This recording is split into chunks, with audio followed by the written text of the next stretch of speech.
How's it going, guys? My name is Tavarish, and today I have a Mercedes-Benz S600. Now, when this car was brand new, it cost $160,000, but today it is cheap as shit.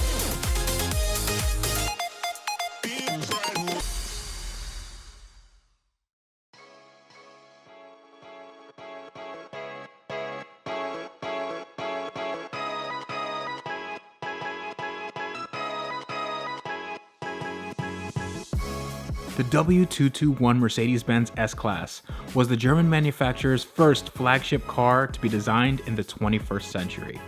Its next-level pioneering approach to form and function meant that it was at least 10 years ahead of the rest of the car industry. However, its steep initial price and fickle buyer's market also meant that depreciating examples could now be bought by people without 2 commas in their bank account balance.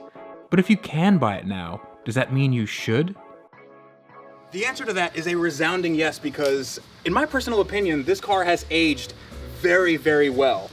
I think this is the best looking Mercedes S-Class ever made. Well, if you discount the new one, and you also discount the one before this. And you also don't count the original ones, those are pretty good. And the ones after that, they were actually pretty iconic. Okay, this might not be the best looking S-Class, but it still is an S-Class, so dollar for dollar, this is the best luxury value you can buy today. And I do actually mean buy, because this car, when it was brand new, was about $160,000. You can now buy this, well, not this one specifically, but ones just like it, for around $16,000 to $18,000. That, ladies and gentlemen, is less than the price you'd pay for a used Toyota Camry. Now, this particular car isn't for sale. This is actually a rental. I got this from Turo, and Turo, if you're not familiar with it, is a company that will rent you out a car by people who have interesting cars. So this guy actually owns this car, well, rather the owner of this car, and he rented it out to me for 2 days so I can do my thing with YouTube, and I really, really enjoyed it. So anybody who wants to get something that's more interesting than the regular Hertz or Avis or Enterprise stuff, you can get something really, really cool for not too much money. Actually, this was very, very reasonable. So link in the description below, and you guys can check it out for yourselves. One thing I absolutely love about this car is how stately it is. It is very, very understated. The only thing that protrudes from this car, other than its pinstriping, are these wheel arches. This is a slab of luxury. It is very, very understated, and I like that. I like that it doesn't scream like it's having a party on the outside. Because, as we all know, if you own an S-Class, the party's on the inside. So what luxury car makers usually do is they make a car that does one of 2 things. You can either have a car that is good to drive, or have a car that is good to be driven in. And Mercedes does a bit of both. Now, while it's not the bespoke, hand-built everything that a Bentley or Rolls-Royce would have, this is one of the best automotive experiences I've ever had, and that is mainly due to the insane amount of gadgets I have at my disposal. Now, without further ado, I'm gonna rattle off some of the things that make the Mercedes S-Class, well, rather the S600, because this is the top spec model after all. Here are just some of the features that make this car so freaking special. Full LED gauge cluster, power seats with an insane amount of articulation, retractable mirrors, hideaway 6-disc CD/DVD changer, dual zone climate control in the front, and dual zone climate control in the rear. So I know some of you guys are probably thinking now, my mom's Honda Accord has most of those features, and nobody listens to CDs anymore. Is this the best a 2007 can offer? Those are just some of the features that the S-Class has. Now, here's some of the things that your mom's Honda Accord definitely won't have, and we'll start off with this. This is the sumptuous back seat, and it's actually pretty dark back here. It's cocoon-like, it's very cozy, but let's say I wanna let a little bit more light in. We have the power shades on the sides, so we're gonna let that go. That's nice. We have the power shade in the rear. There we go. And then we also have my personal favorite, the Panoramic Sunroof. Oh yeah. So usually in normal cars, you'd get one window switch and that would control the window. Like that. In this car, you get 4 switches. And you also get these seat controls because the seat, the seat reclines the seat reclines, and we have the retractable headrest, just in case I want to take a nice snooze while I pretend that I'm not broke. So just as I showed you, you can control the sunroof, rear sunshade. There we go, rear sunshade. And you can control your heating and cooling elements for this seat. Now that's pretty cool, but I don't think it's cool enough because Mercedes did one better. If you flip this down, you have yet another row of controls, and this controls your bolster for the left and right.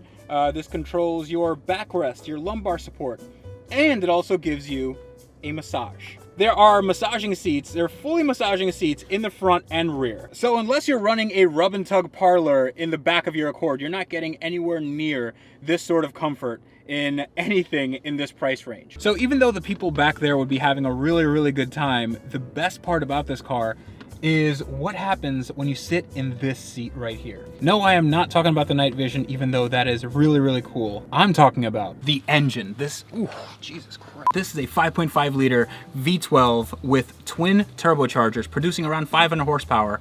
But that's not the important part. The important part is that it has 600 foot-pounds of torque. That is more torque than any Ferrari, than any Lamborghini. Well, not any, but the lion's share of Ferraris and Lamborghinis. Now, just because it has more power than a supercar doesn't mean that it's as fast as a supercar, but it's close. It's pretty damn close. So what I'm gonna do now is I'm gonna do a full bore standing start with a twin turbo V12 Mercedes-Benz S600. And keep in mind, this does weigh about 4,500 pounds. Let's go. Holy crap! 40, 50, 60, 70, 80. Oh my God! I'm tearing up a little bit. It has so much grunt. Jeez. It just puts you back on your seat and it is relentless. Let me not get a speeding ticket because that is a real possibility with this car. So the way this car rides is unlike anything I've ever encountered, especially for this low of a price point. I mean, for let's say 15 grand, you have something that can put you back in your seat like this, soak up every single bump, and deliver such a luxurious experience. I feel like I'm being hugged by this seat. And my massaging seat is going. I'm turning on my cooled seat now, and this is just heaven. I have a really nice Florida road in front of me. It's a nice day. It's hot as hell, but in here I wouldn't know it because I have my climate control on just so. This is almost the perfect car.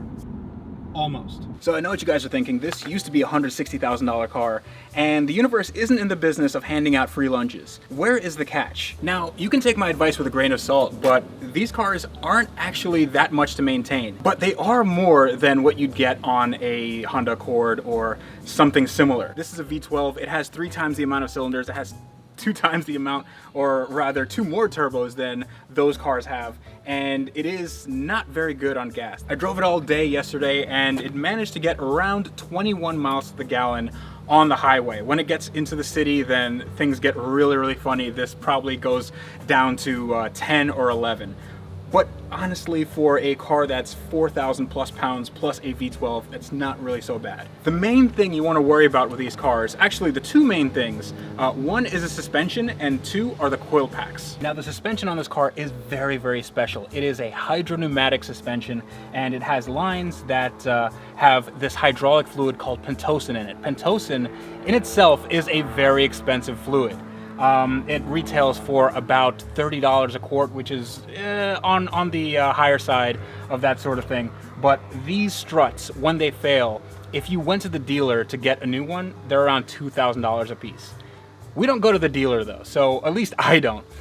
If you can get these remanufactured, which you definitely can, you can save about half that. Now that doesn't mean they're gonna break. They actually don't have a bad track record of failures, but in case they do, it's good to have some sort of extra security and extra insurance. Now, the actual system, which works on the power steering fluid as well, is it needs to be recirculated. It needs to be, the filters need to be changed. So figure that it's going to be a little bit more to maintain since you have an additional system that you need to change fluids on, and maybe have a professional look up all the electronics and make sure that they're in working order. Now, a second common costly repair item are these coil packs. These coil packs run down each bank of cylinders. So there's 2 banks of 6 cylinders and 1 coil pack for each 6 cylinders. Since this engine has a lot of boost and a lot of heat and a lot of pressure, the heat cycles and all that, over time internally, these coil packs have stress fractures in them, and they start giving you codes, they start misfiring, so they need to be replaced, and they are $1,500 a piece. So figure $3,000 for 2 of them. But fear not, because I wouldn't tell you to get a car if there were $3,000 repair bills on the horizon. You can actually DIY this. You can take individual coils, they sell them, and all you have to do is solder in 3 points of contact. And if you're good with that, you can definitely do this for basically pennies on the dollar. You don't have to get a new one, you don't have to get it reprogrammed, nothing like that. This would be a very, very easy install. Well, I'm not sure how easy it is, but it is very, very doable for a DIY solution. In addition to that, I would make sure that everything electrically on any car you guys look at is functioning perfectly. They're not known for any egregious faults. They're not known for any flooding issues like the old 220 that I have. That actually had a problem where rainwater would come in underneath the carpet and flood some of the electrical components. This doesn't have that, knock on wood. But it is a very, very electrically complex car, so make sure that all the buttons and knobs and switches work 100%, and if they don't, you can put it on a cheap scanner. I have one called a MB2 by iCarsoft, and this was sent to me by my friends at FCP Euro.